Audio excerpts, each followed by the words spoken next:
여러분 반갑습니다. 오늘 보실 이미지입니다. 피의 색상과 건강표입니다. 흔히 손을 따면 손에서 나오는 피 속에는 농백혈, 염증, 활성산소, 젖산, 요산, 활액, 어적혈 혹은 림프액 등이 함께 빠져나오게 됩니다. 그래서 짜낸 피의 색상과 농도, 현상을 잘 살펴보면 내 몸의 건강지수를 쉽게 알 수 있게 됩니다. 자세히 살펴보도록 하겠습니다.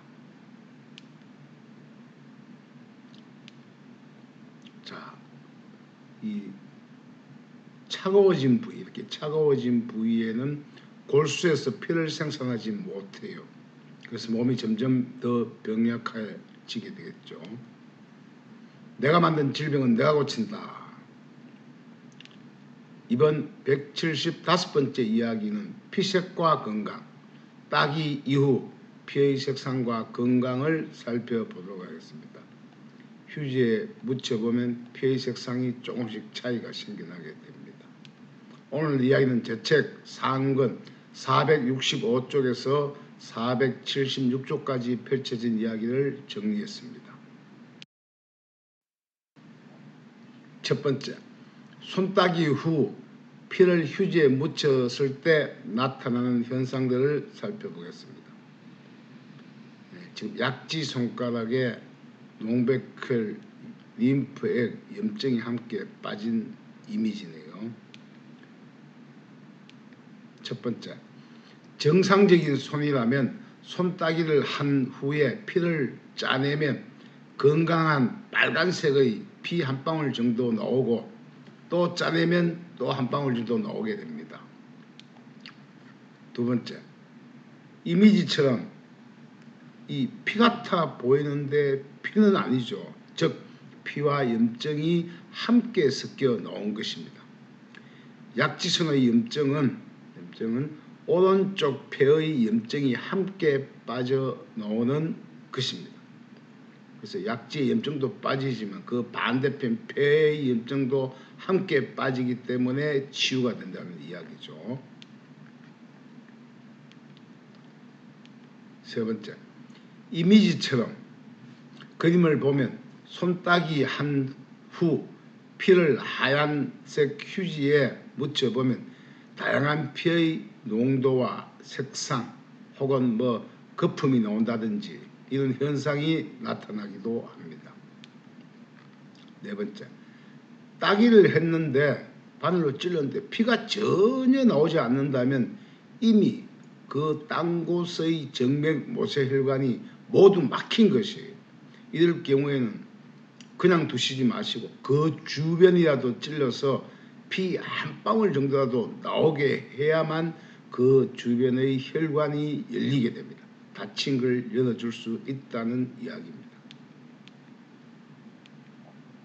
다섯 번째, 근데 또 손을 땄는데 반대로 피가 막 풍선처럼 퍽 물총처럼 솟아난다. 그러면 해당 조직은 심장의 피가 계속되는 압력으로 풍선처럼 빡빡하게 부풀려 있는 거예요. 부푼 압력 때문인데 그 부풀어 있는 데다가 침을 찌르니까 이게 솟아오르는 겁니다. 이럴 때는 피가 잘 나오지 않을 때까지 최대한 짜내야만 그 해당되는 조직의 압력, 즉 정맥 압력이 낮아지고 조직이 편하게 되고 그 기관이 편하게 됩니다. 여섯 번째, 그림 A 한번 보세요. A는 피와 여기 보면 피와 농백혈이 지금 섞여 있어요. 피도 아주 묽죠, 그죠? 묽어진 상태에서 농백혈이 섞여 있습니다. 그림 B 그림을 보면 B 그림은 이 농백혈 고름이 줄줄줄 나오다가 계속 짜내니까 이제 겨우 한 방울 정도 피가 비쳐 보이는데 이 비쳐 보이는 피 속에도 전부 염증이에요. C는 농백혈이 나오는 이미지죠. 농백혈만 지금 계속 나오고 있습니다. 이런 경우는 해당되는 조직이 염증으로 가득 차 있으므로 고질병을 달고 사는 경우 상태가 심각한 것에 해당이 됩니다. 자, 7번째. 방금 본 이 농백혈은 질병의 주범입니다. 이 농백혈이 빠지고 나면 해당되는 조직이 살아나며 정세가 호전되기 시작합니다. 이런 경우 너무 오래된 질병이어서 한 번에 끝나는 것이 아니고 일주일 간격으로 3번 이상 다스려 주는 것이 좋습니다. 심한 경우에는 흔히 명현 반응, 호전 반응, 침몸살을 할 수 있는데 이때는 딴 거 없습니다. 방 떳떳하게 해놓고 이불 발끝부터 머리끝까지 덮어쓰고 한숨 자고 나면 개운하게 상태가 많이 좋아지게 됩니다.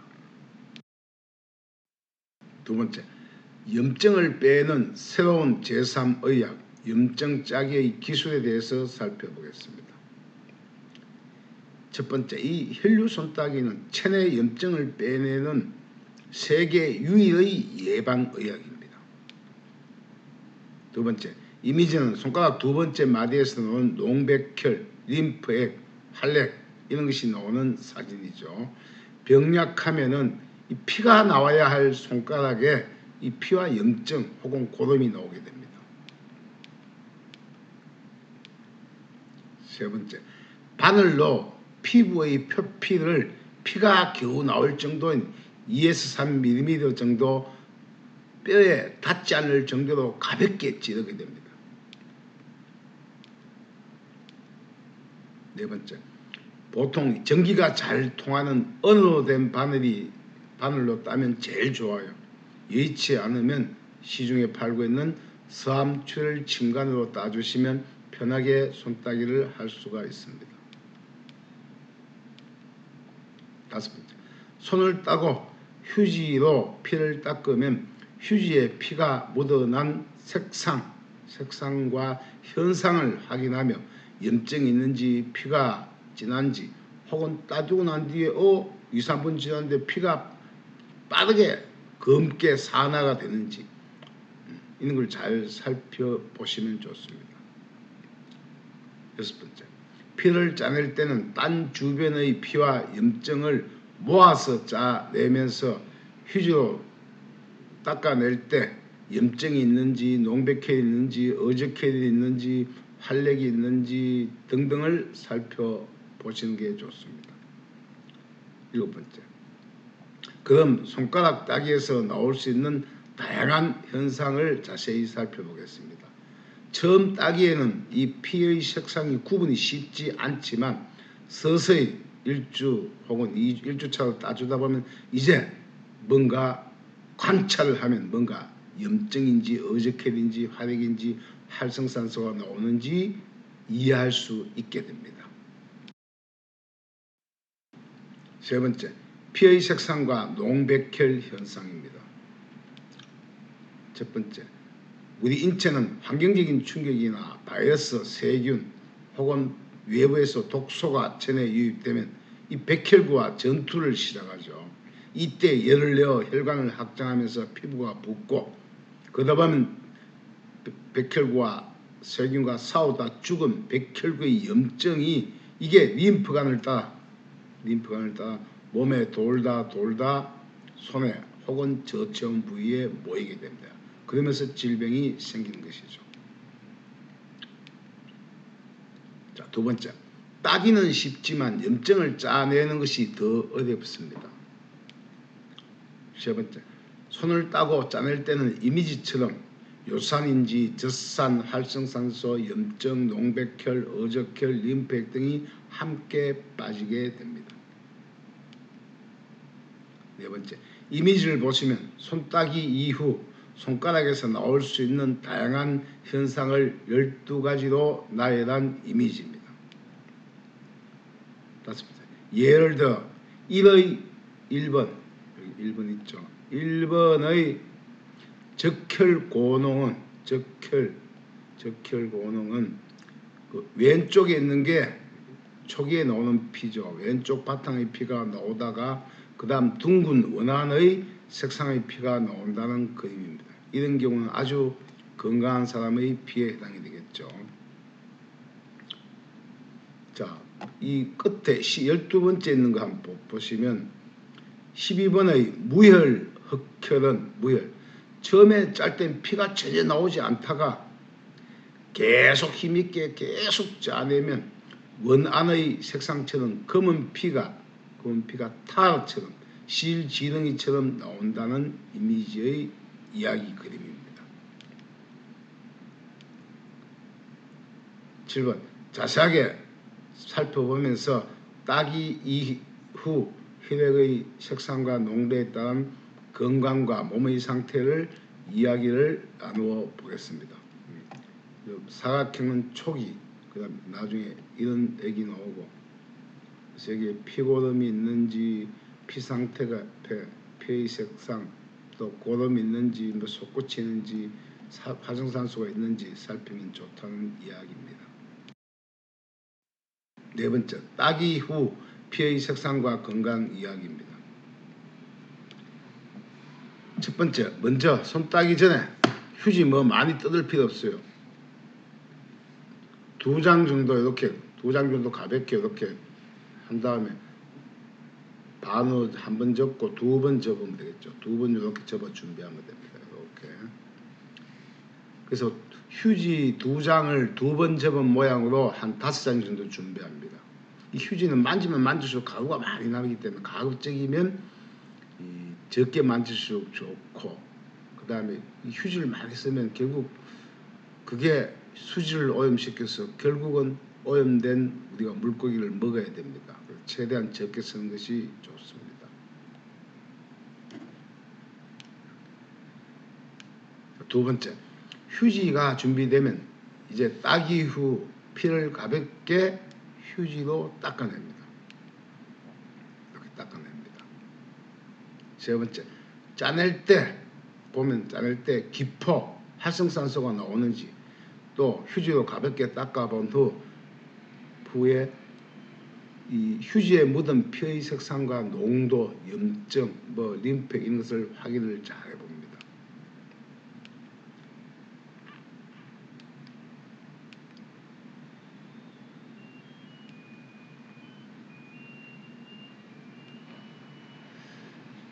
네 번째, 자, 첫 번째, 적혈고농은 피의 색상으로 검붉다가 빨간 피가 나오게 됩니다. 아주 건강한 사람으로 고농도의 빨간 피로, 이런 경우에는 이 휴지에 묻혀두면은 한 3분 4분 시간이 지나도 그 속에 적혈에 산소가 많기 때문에 산화가 되지 않고 피가 빨갛게 그냥 있어요. 건강이 나쁠수록 짜고 나면 돌아서면 바로 검게 변하죠. 다섯 번째, 자, 2번 적혈전홍, 빨간 피가 약간 1번보다는 약간 묽은 빨간 피가 나오다가 그 다음에 주홍에 가까운 피가 나옵니다. 이것도 비교적 건강한 사람인데 빨강에서 주홍색 피로, 이럴 경우는 1번보다 공기 중의 산화가 조금 빠르게 검게 변합니다. 자, 세 번째 이미지는, 자, 저혈기포, 즉 피가 좀 묽게 나오는데 중간중간에 거품이 줄줄 섞여 나와요. 이게 바로 뭐냐, 활성산소가 함께 빠지는 것입니다. 이런 경우에는 건강지수가 아주 낮으며 몸속 활성산소가 많은 사람에 해당이 됩니다. 네 번째, 유혈전홍. 피를 짰는데 피가 아니고 주황에 가까운 가몽시 색과 같은 피가 나오다가 나중에는 고동 같은 거, 오렌지색 피가 섞여 나오는 이런 경우에요. 이 피 속에는 이미 염증과 림프액, 젖산, 요산 등이 많아서 적혈구 수치가 아주 낮은 저혈압 환자나 병력한 사람에게 많이 나오는 피의 색상과 현상입니다. 다섯 번째, 자, 건강지수가 낮은 피의 색상과 건강 이야기입니다. 다섯 번째. 자, 저혈전홍. 피가 아주 묽게 나오다가 이제는 염증, 오렌지 혹은 노란 고름과 같은 것이 함께 나온 겁니다. 이런 사람은 질병이 몸 안에 가득한 병약한 사람이에요. 여섯 번째, 피가 나오지 않다가 겨우 짜내면 물 같은 게 나옵니다. 그러니까 무혈, 피가 나오지 않다가 무액, 물 같은 게 나옵니다. 즉 몸 안에 가득 질병이 많아 병약한 사람의 손에서 나옵니다. 자, 일곱 번째, 피가 나오지 않다가 짜내면 염증이 빠져나옵니다. 이런 경우에는 해당하는 장기 주변에 염증이 가득 찬 경우를 말합니다. 무혈수액이죠. 여덟 번째, 무혈농액입니다. 피가 나오지 않다가 짜내면 누런 고름 같은 것이 함께 빠져나옵니다. 이런 경우는 해당하는 장기 주변에 이미 암세포가 자랄 우려가 매우 높습니다. 자, 아홉 번째, 적혈농액은 짜내는데 피와 염증, 고름이 함께 범벅이 되어 섞여 놓습니다. 이것도 역시 오래된 질병이 잠복하고 있는 혈액의 농도와 색상 현상입니다. 열 번째, 적혈분사. 피가 갑자기 솟아오르거나 분사, 물총처럼 쭉 쏟아나오는 경우예요. 이것은 해당되는 기관의 압력이 매우 높아 현재 통증이 나타나 있는 경우예요. 소지 끝에서 피가 솟구쳤다. 그럼 반대편 발에 지금 압력이 높기 때문에 분사를 하는 겁니다. 11번째, 흑혈농혈은 피가 나오지 않다가 짜내면 까만 피가 나오다. 그 다음에 좀 있으면 이제 검붉은 피가 나오는 경우로 이것도 역시 건강지수가 매우 낮습니다. 12번째, 무혈흑혈은 아무리 짜도 피가 잘 나오지 않다가 계속 짜내면 피가 서서히 실지렁이처럼 굳은 까만 지렁이처럼 굳은 피가 나오는 경우입니다. 이런 경우도 질병 상태가 매우 심각한 사람에 해당이 됩니다.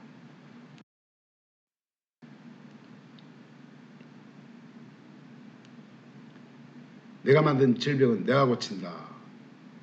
다음 176번째 이야기는 우리 피부 표피에 점부터 지적부터 저성꽃부터 해서 이런 게 많죠, 그죠?